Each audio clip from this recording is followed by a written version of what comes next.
Real Faith, Real Life, Faith Activated. This is our third week. We've got one more week next week, and then we start a series entitled Traditions.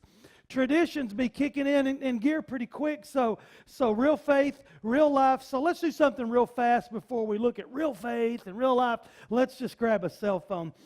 Text somebody. Now, this is the reason why we do this, is because somebody needs to be here. So just text somebody that you're missing, somebody you haven't seen, somebody that's feeling poorly. I hope you feel better. Whatever, just text them and say, I'm loving on you right now. I want to see you at 11 o'clock service, so don't make me wait. Say something real mean to them. So cell phones, Connect cards. Please take a Connect card. And if you get a chance, it wouldn't hurt to write one to Josh and Ashley. Just lives in general, people hurting.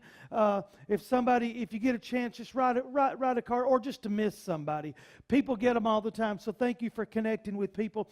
Dollar Point, I want you to never forget, let's never forget, we have Dollar Point boxes on the way in, on the way out. It's $1. Ever so often you get a chance, once a week, come in, drop $1 in. We want to help somebody in the community, somebody in the Upper Cumberland. We want to be able to help in some form or fashion. So a few weeks ago, we were able to help one of our a guy in Nashville, not Nashville, Smithfield, between here and Nashville. We helped one of the guys in Smithfield. He was needing just a little bit of a dollar point in his life. So that was great and that was awesome. The vision at Christ Point Church, we're real people, living real lives, serving a real God. So that's who we are. Man, that's just who we are. We're real people, living real lives, serving a real God. So hey, bring your friends because we're real. So TV viewers this morning, thank you for viewing with us. Radio, thank you for tuning in, spending a few minutes with us this morning. Facebook Live, welcome on board. We love you guys. YouTube, if you're linking up wherever, we are Christ Point Church. We're one church. We're in 2 locations here in Sparta on the square at 614 Murphy Street in Smithfield. And we're in several media outlets, and we just want you to know, welcome home. That's what we tell everybody, welcome home. Let me just tell you, kind of before we even get started, I got to tell you something that just hit me yesterday. I was driving by. I drove by basically the farm that we own, and I grew up there. Don't go by there that much. And the neighbors, see, when I was growing up, then, neighbors, if you had a neighbor, they were a mile down the road because you owned the property around you. So the neighbors down the road, my buddy grew up there. He was a year younger than me. And we had a lot of fun. We played. We did stuff. We had to work a lot. So I remember I was about 14 or 15, and we were over at his house, and sure enough, I just drove by there, and it triggered every bit of this with me. Sure enough, there's his dad's mule laying there dead. Now, let's just put it this way. As this story goes on, you're going to back up and remember me saying this. I really hope that thing was dead. So, he was dead. So, 14 years old, I decide the mule needs to be buried. You can't leave him laying out and stinking up the place. So, I go on my bicycle. Now, I didn't drive because I didn't have a license. I took my bicycle, went back to my house, got my dad's backhoe. Everybody's got one of them sitting around. I went, got my dad's backhoe, drove it out there, and you say, well, how many holes had you dug? That one and 2 more made 3. So I dug a hole, and we shoved that dude over in that hole. So when it all got said and done, it's the first time I'd seen it done. So we got him buried, and when we got done, he wasn't all the way in the ground. His legs were hanging out. So the memories that trigger when you drive by somewhere. So his legs were hanging out. So we didn't get him all the way in the ground. See, here's the thing. Today, real faith, real life, faith activated. See, faith says dig a hole. Faith says dig a hole. Faith activated says get a saw, dig 2 holes. Because you're going to have one for the mule and you're going to have one for his legs. So Faith activated. So you figure out how that story went. So anyway, real faith, real life. Faith activated. So I just want to ask this morning, how do you like your faith? You like it activated or do you like it deactivated? How do you like your faith? Activated or deactivated? See, James likes his faith activated. And you're like, well, Pastor, who in the heck is James? Who is James? Well, I'm glad you asked. I'm going to introduce you to him. It's not James Hudson. James Hudson, I don't know how he likes his faith, but I'm pretty sure James Hudson likes his faith activated. But James, the brother of Jesus, the author of the book of James, the study that we will be doing for 13 weeks beginning this Wednesday night, that James, he likes his faith activated. He likes his faith activated. James chapter 2, verse 17. Let's just get right in and look at it and get your mind off mules. Okay. So also, faith by itself, if it does not have works, it is dead. I just want to just make this real short and sweet. Faith without works is dead. So James likes his faith activated because James says, I like my faith a little bit activated with some legs to it. I like my faith where it hits the ground running. So James says in verse 18, he says, you show me your faith without works, I'm going to show you my faith by my works. This is what he says. I'm going to show you my faith by what you see me do. I'm going to show you that type of faith. But wait a minute, Pastor. Wait a minute. Ephesians chapter 2, verse 8 says that we're saved by grace, not by works. So, now what about, James says that faith without works is dead, but now Ephesians says that we're saved by grace and not by works. Yes, absolutely, 100%. But see, if we don't get to salvation without faith activated, and I'm going to explain that to you. Romans chapter 10, chapter 10, verse 9 says that if you confess with your mouth that Jesus is Lord and believe in your heart that God raised him from the dead, you will be saved. You shall be saved. The word says that if you confess and that if you believe. See, when we believe, we have that faith.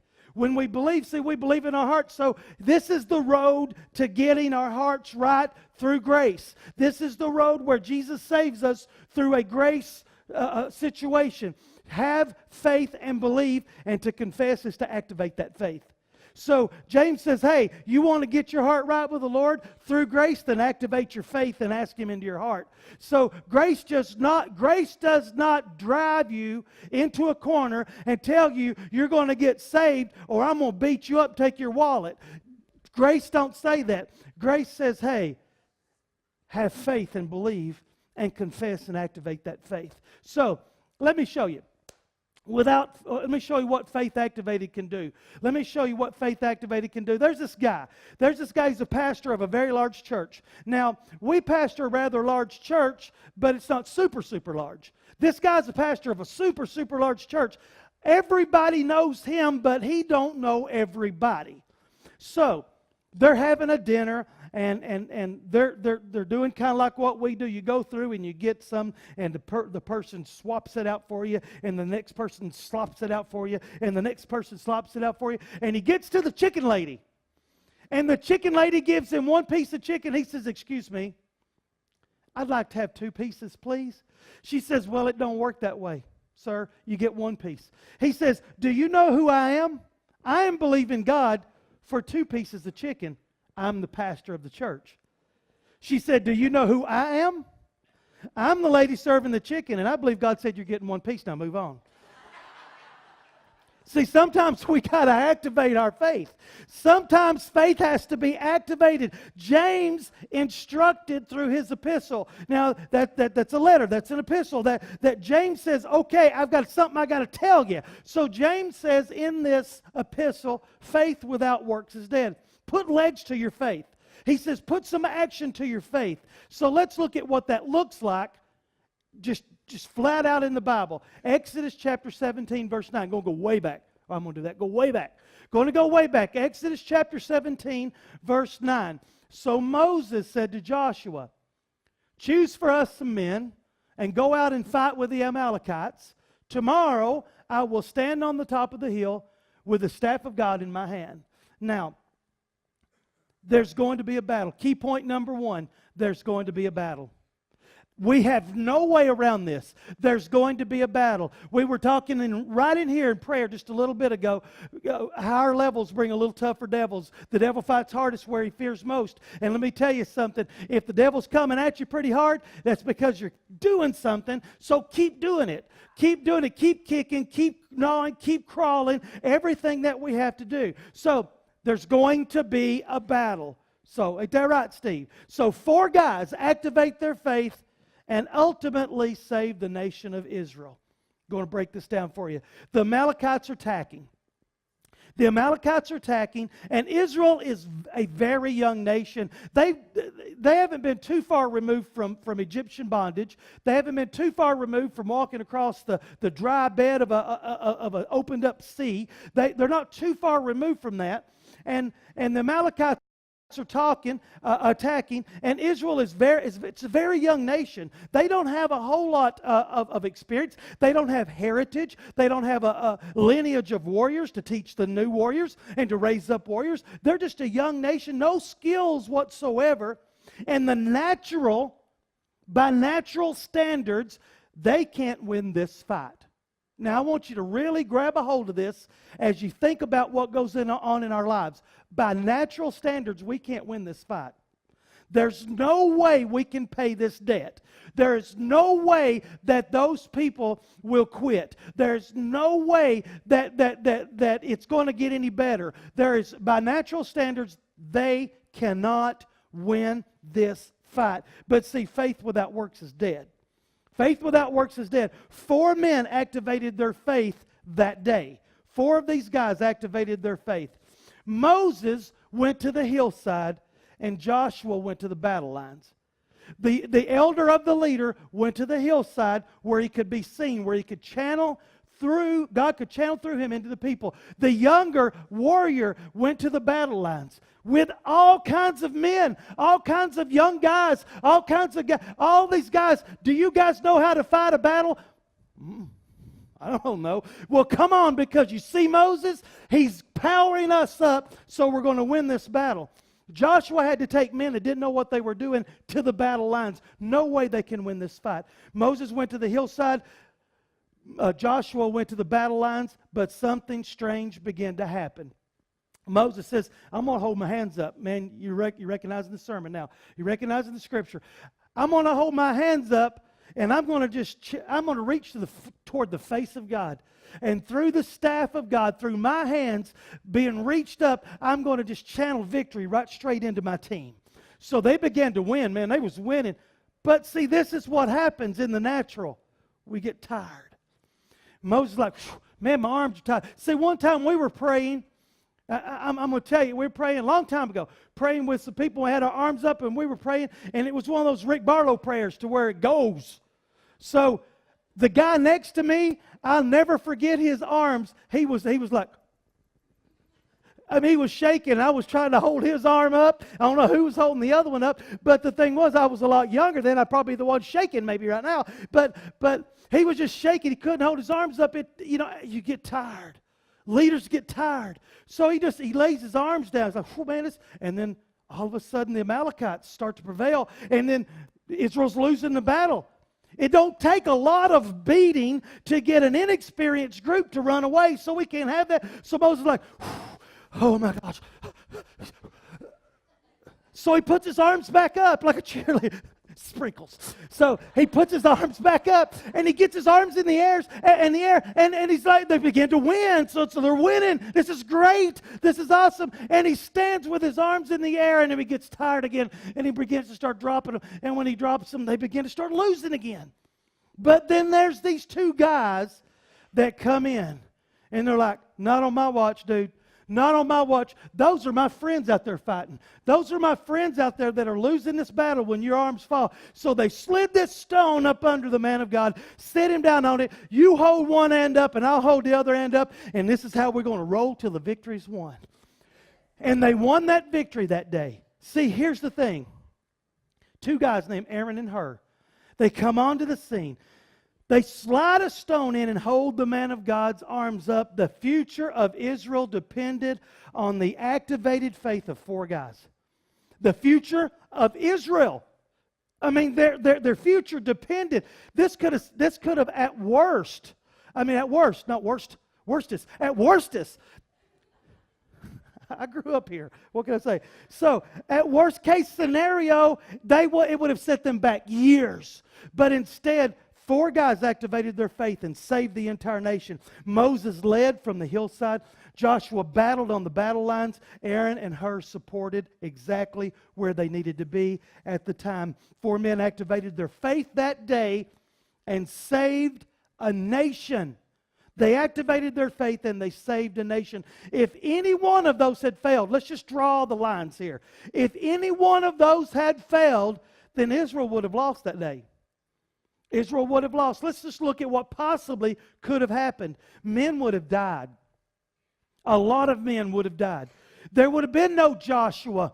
Joshua would have been the first one on the battlefield to die. There would have been no book of Joshua, no favorite book of Steve Qualls. There would have been no Joshua. So that's kind of hard for me to take. So there would have been no Joshua. Women and children would have been taken as slaves at best.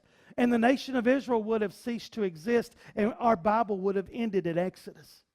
So that's what have happened. Literally everything was riding on their works of faith. Their works of faith. They could have said, we're not going to do anything, Lord. We're just going to wait upon you. But instead, we're going to put our faith into action. We're going to put our faith into... Our faith activated saves nations. Key point number 2. Never forget what grapes taste like. Key point number 2, never forget what grapes taste like. Tasting grapes defies the natural. What in the world are you talking about? Tasting grapes activates faith. What are you talking about? I'm glad you asked. We're going to get there. Joshua chapter 14, verse 12. Joshua chapter 14, verse 12. See, so, got a guy named Caleb. So, Caleb says, now, give me this hill country of which the Lord spoke on that day. For you heard on that day how the Anakim were there. Let me just put parentheses right there. How the giants were there. How the giants were there with great fortified cities. And not just giants. Their cities are giants. And their cities are protected. It may be that the Lord will be with me. And I shall drive them out just as the Lord said. This is what he says. Caleb says, now give me my mountain. Give me my mountain. See, this is 45 years of faith waiting to be activated. 45 years. Now, what in the world are we willing to wait 45 years on today?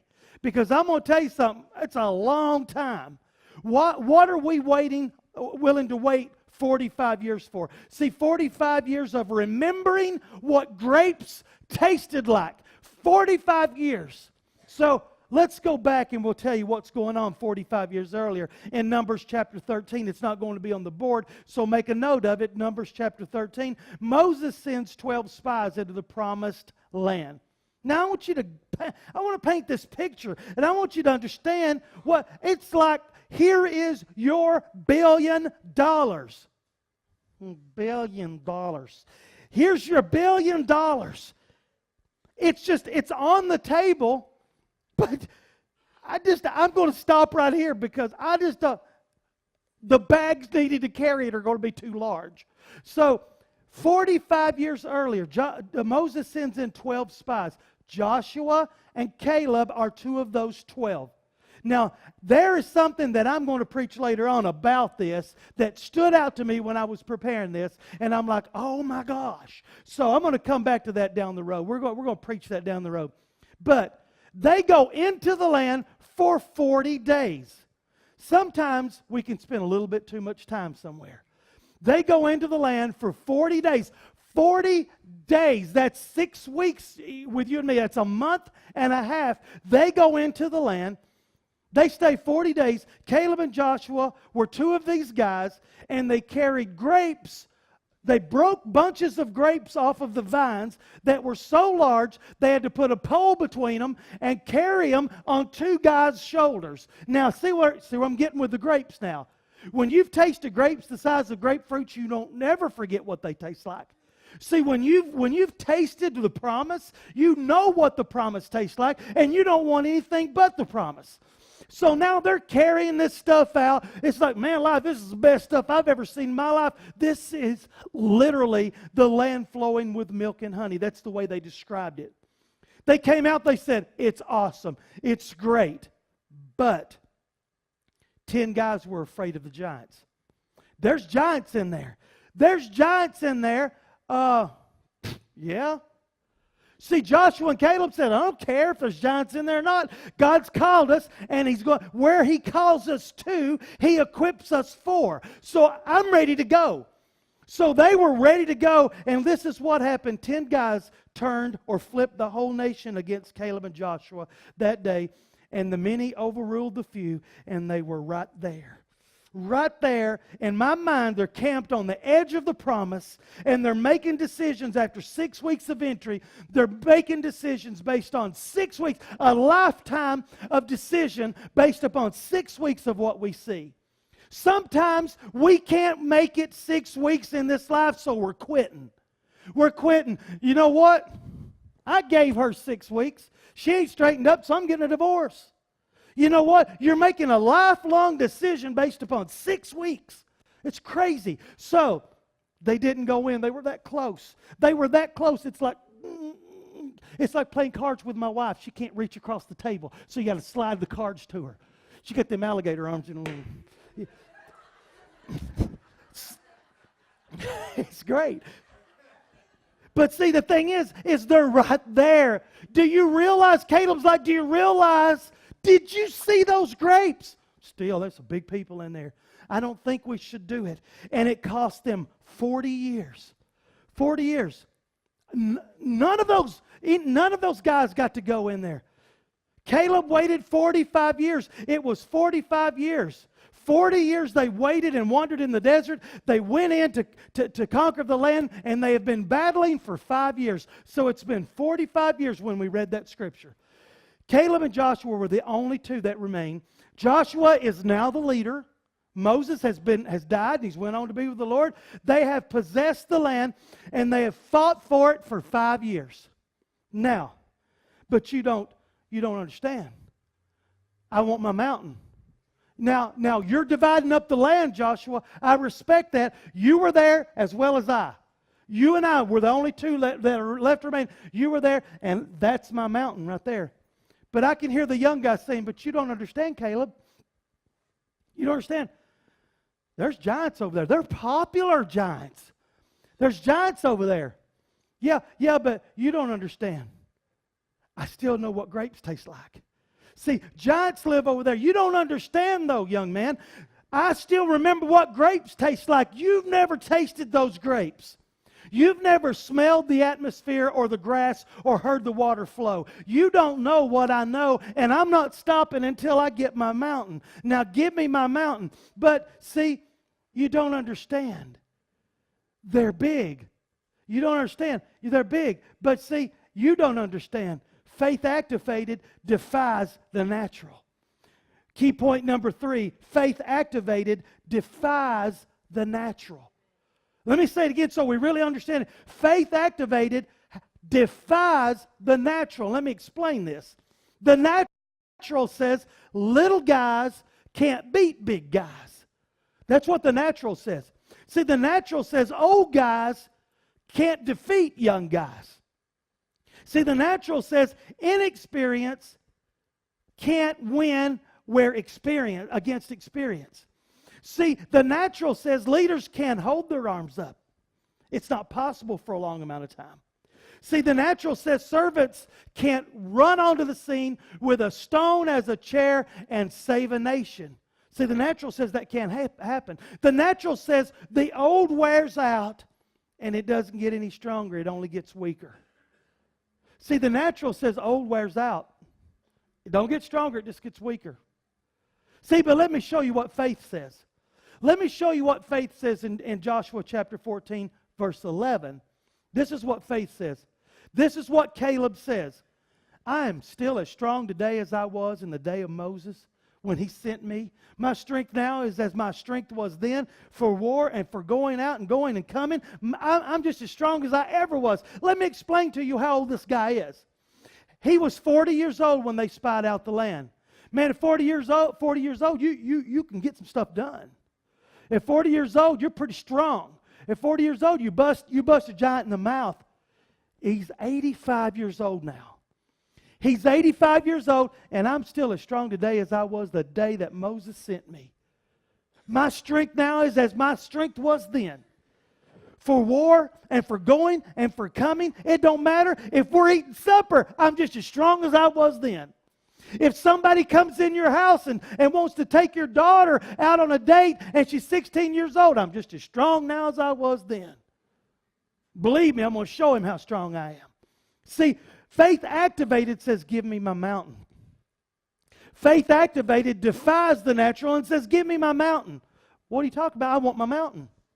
See, faith activated says, I'm as strong at 85 as I was at 40. See, faith activated says, what giant? I don't see no giant. I don't see giants. Faith activated says, I don't see any grapes yet, so it's not my time to quit. See, faith activated says, the battle ain't over till I'm tasting some grapes.